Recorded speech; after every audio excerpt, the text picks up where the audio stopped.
আন এখন ঘৰলৈ আহিছোঁ। এই ঘৰখনৰ একোৱেই নাই। এইটো আছিল ঘৰটো শেষ আৰু একো নাই। এইটো শেষ কৰিলে এফালে এওঁলোকে এই ঘৰটো বনাই দিয়াৰ দায়িত্ব লৈছে। চাওক মানুহৰ মানৱীয়তা চাওক, 4-5টা ঘৰ বনাই আছে। এইটো ঘৰৰ দায়িত্ব এইকাৰণে লৈছে কাৰণ এইটো ঘৰ খতম হৈ গৈছে। এইটো এটা আমাৰ বনাই দিয়াৰ ক্ষেত্ৰত প্ৰথম এইটো আমাৰ আজি কাম লাগি আছে, বাঁহ কাটি থকা হৈছে এতিয়া। এইটো প্ৰথম আমাৰ আৰু এফালে খুৰীদেউৰ 2জনী ছোৱালী, 3জনী ছোৱালী, এজনীক বিয়া দিছে আৰু 2জনী ঘৰত। আৰু থাকিল কিবা থাকিল মানে ধান চানটো সকলো মোৰ নষ্ট।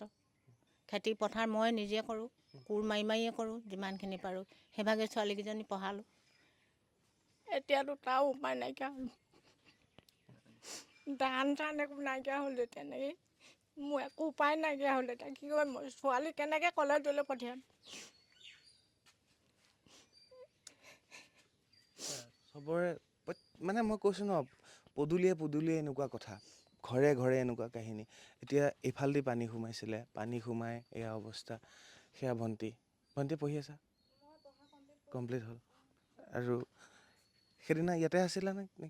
মই ইয়াতে আছিলোঁ। মানে বানপানী ইমান জোৰত বাঢ়ি আহিলে মানে ঘৰত থাকিব নোৱাৰিলোঁ। মানে 5 মিনিটতে মানে আমি মাক সেই ওচৰৰ দাই ঘৰত থৈ পিনি চৰ্টৰ ওপৰত আমি ভণ্টিয়ে মই মানে গৰুকেইটা বচাবলৈ বুলি গ'লোঁগৈ।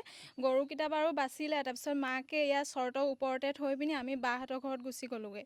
মানে আমি মাহঁতৰ ওচৰত মানে আহিম বুলি কৈ আহিব নোৱাৰিলোঁ। পানী ইমান জোৰত বাঢ়ি গ'ল, আমি ঘূৰি আহিব নোৱাৰিলোঁ মাক নিবলৈ। বাকী আৰু কি ক'ম, ইমানখিনি ক্ষয়ক্ষতি হৈ গ'ল। বানপানীৰ ফলত আমাৰ ধান গ'ল, তাৰপিছত মাছ আছিলে, মাছখিনিও গ'লগৈ। তাৰপিছত ঘৰটো আপোনালোকে দেখিছেই, ইমান ভাগি ছিগি এদাই হৈ গ'ল। আমাৰ দেউতাও নাই এতিয়া। একোৱেই নাই মানে ঘৰখনত একোৱেই নাই। আপোনাৰ বিয়া হৈছিল, বানপানীৰ সময়ত ইয়াতে আছিলে? বানপানীৰ সময়ত মই ইয়াত নাছিলোঁ। ভণ্টিহঁতে ফোন কৰা দেখি লগালগ আহিলোঁ ভণ্টিহঁতক লৈ যাবলৈ বুলি। কিন্তু মাক নিব নোৱাৰিলোঁ। মানে অলপ দূৰ 1 কিলোমিটাৰ মানে আগলৈ আহিব নোৱাৰিলোঁ। মা মানে অকণমান ভিতৰত আছিলে যে নিবলৈ আহিব নোৱাৰিলোঁ। আৰু মায়ে ইয়াতে থাকিলে পানীত?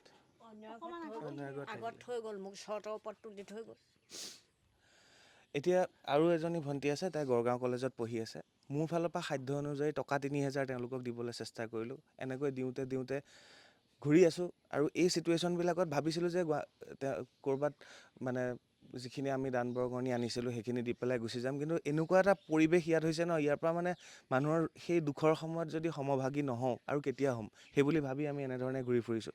দাদাহঁতেতো কৰিয়ে আছে, লাগিয়ে আছে, ইফালে সিফালে। এতিয়া কথাটো হ'ল, আমি ভালকৈ হিন্দী ক'ব নাজানো, ভালকৈ ইংৰাজী ক'ব নাজানো। কিন্তু মোৰ ডাঙৰ প্ৰব্লেমটো কি হৈছে, যোনে হিন্দী ক'ব জানে, ইংৰাজী ক'ব জানে, তেওঁলোকে আকৌ একো মুখেৰে নামাতে। এতিয়া নেশ্যনেল মিডিয়াত এইবিলাক বস্তু নেদেখায়। কাহিনীবিলাক সেইটো হৈছে। এতিয়া আমিতো ভালকৈ হিন্দী ক'ব নাজানো, ভালকৈ ইংৰাজী ক'ব নাজানো, কিন্তু এটা বস্তু যে আমি ফিলিংছখিনি দেখুৱাব পাৰোঁ। এই পৰিৱেশখিনি চাওক, এই কান্দোন চাওক, এই চকু পানী চাওক। ইমান দুখ লগা কাহিনী। ইয়াত যেতিয়ালৈকে আপোনালোক নাহে, ইয়াৰ পৰা যেতিয়ালৈকে আপোনালোকে ৰিপৰ্টিং নকৰে, ক্ষেত্ৰভিত্তিক অধ্যয়ন যদি আপোনালোকে নকৰে, বুজি নাপাব এওঁলোকৰ দুখ কি। গতিকে আহক, যিমান পাৰে আহক। এতিয়াই যে আহিব সেইটো কথা নহয়। এওঁলোকে বহুত বছৰ পিছুৱাই গ'ল, 20-25 বছৰ পিছুৱাই গ'ল। আপোনালোকে বছৰটোত অন্ততঃ এবাৰ আহি খবৰ খাতি লৈ যাব। এওঁলোকৰ পইচা পাতি লৈ আহিব, বিলাই থৈ যাব যাৰ পইচা আছে। চিম্পুল কথা সেইখিনিয়ে। এতিয়া ইমান আহিব নালাগে। এতিয়া অন্ততঃ কিবা এটা হৈছে। লাহে আহক, বছৰৰ কাৰণে 2-3 বছৰৰ পিছতো আহক, খবৰ ল'ব এই জেগাখিনি। এই ভিডিঅ'বিলাক ছেভ কৰি ৰাখিব, এই মানুহবিলাকৰ মুখবিলাক ভিডিঅ'টো ছেভ কৰি ৰাখিব।